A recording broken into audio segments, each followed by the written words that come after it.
où j'étais mis à l'épreuve, alors que j'étais allé jour après jour, mois après mois, et des années, pendant 4 ou 5 ans, au coin des rues, à prêcher l'évangile et à essayer de faire ce qui est juste aux yeux de Dieu. Et il a permis que ma femme me soit ôtée. Mon bébé était étendu là, mourant. Et je me suis approché du bébé, j'ai dit, « Seigneur Dieu, ne permets pas que mon bébé meure. » Un petit bébé de 8 ou 9 mois. J'ai levé les yeux et on aurait dit qu'un drap noir descendait. Il a même refusé de m'écouter. Il ne voulait même pas me regarder. Je me suis levé, j'avais environ 23 ans. Ma femme était étendue là, à la morgue. Il a refusé de m'écouter pour elle. Malgré tout ce que j'avais fait, j'ai dit, « Oh Dieu, dis-moi ce que j'ai fait. Si j'ai mal agi, punis-moi, pas elle. » J'ai dit, « Qu'est-ce que j'ai fait?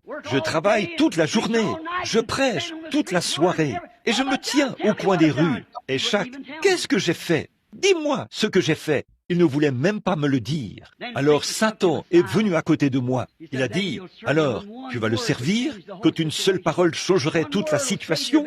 Une seule parole sauvera ton bébé. » Mais il refuse de le faire. Il ne veut pas le faire.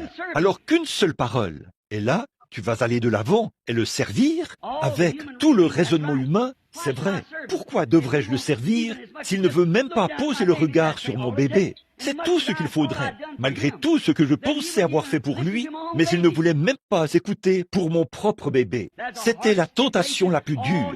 Tous les raisonnements humains avaient été déclenchés. Pourquoi devrais-je le servir s'il ne peut pas juste faire cela pour moi? Et je n'arrête pas jour et nuit pour lui. Et il refuse même de me dire ce que j'ai fait. Eh bien, les raisonnements humains ont disparu. Mais oh, quand un homme est né de nouveau, il y a quelque chose à l'intérieur qui tient bon. Je suis arrivé à ce point-là où j'ai pensé, comment l'ai-je eu? D'où est-elle venue?